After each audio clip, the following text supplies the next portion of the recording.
বাঙালি জাতির লোকসংস্কৃতি বৈশাখ মানেই পান্তা ইলিশ। তবে বৈশাখের বাঁশির সুরই বলে দেয় বাংলা নববর্ষের আমেজ। সারা বছর বাঁশির কাজে ব্যস্ত থাকলেও সারা দেশে বৈশাখ উপলক্ষে দেশের 3 ভাগের 2 ভাগ বাঁশি তৈরি হয় কুমিল্লা হোমনা শ্রীমদ্দি গ্রামে। তাই তো রাত দিন ব্যস্ত সময় পার করছেন বাঁশির গ্রামের কারিগররা। কুমিল্লা প্রতিনিধি এইচ.এম. মহিউদ্দিনের পাঠানো তথ্য ছবি নিয়ে দেখুন ডেস্ক রিপোর্ট।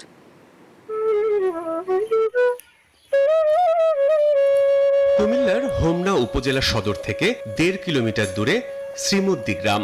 এই গ্রামের অর্ধ শতাধিক পরিবার বাঁশি তৈরির কাজে নিয়োজিত। তাই তো বাঁশি গ্রাম নামেই পরিচিত এই গ্রামটি। বাঙালি যে কোনো উৎসব পার্বণে বাঁশি অতি প্রয়োজনীয় অনুষঙ্গ।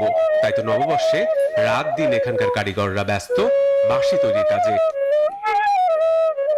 শ্রীমদ্দি পুরো গ্রামটি ঘুরে দেখা যায় প্রতিটি বাড়ির আঙিনা ও অলিগলিতে ছড়িয়ে ছিটিয়ে রয়েছে বিভিন্ন রকমের বাঁশি। গৃহকর্তা গৃহকর্তীর পাশাপাশি তাদের সন্তানেরাও ব্যস্ত বাঁশি তৈরির কাজে। আনুমানিক একটা কথা বলতেছি যে 250 বছরের উপরও চলতেছে এখন কাজের বয়সটা। তবে কারিগররা জানান বাঁশি তৈরির কাঁচামালের চড়া দামের কারণে এখন অনেকটা বিপাকে তারা। সবকিছুর দাম বাড়লেও বাঁশির দাম সেই হারে বাড়েনি। বান্ডেল থাকলে প্রতি সেনমানিতে টাকা বাঁচবে। বিকাশ সেনমানি বান্ডেল কিনে জিতুন প্রতি লেনদেনে।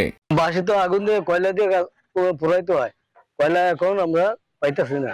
এক বস্তা 4,500 লাগে। আমাদের পাশে যদি সরকার এসে এগিয়ে আমাদের কিছু উৎসাহিত করে এবং যেমন আমাদের এই পুঁজির সমস্যা হয় এগুলো কিভাবে আমরা করতে পারবো এগুলো যদি ওনারা যদি দেখে আমার মনে হয় ভালো।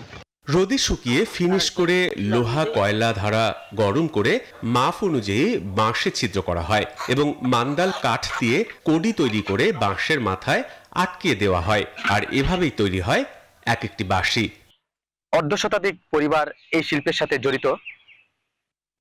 এই শিল্পের কদর দিন দিন কমে যাচ্ছে সরকারি পৃষ্ঠপোষকতা না থাকায়। ব্যাংক ঋণ সহ সরকারি সহায়তা পেলে শ্রীমদ্দি বাঁশি গ্রামের ঐতিহ্য ধরে রাখা সম্ভব, এমনটাই দাবি কারিগরদের। Desk report, news 24।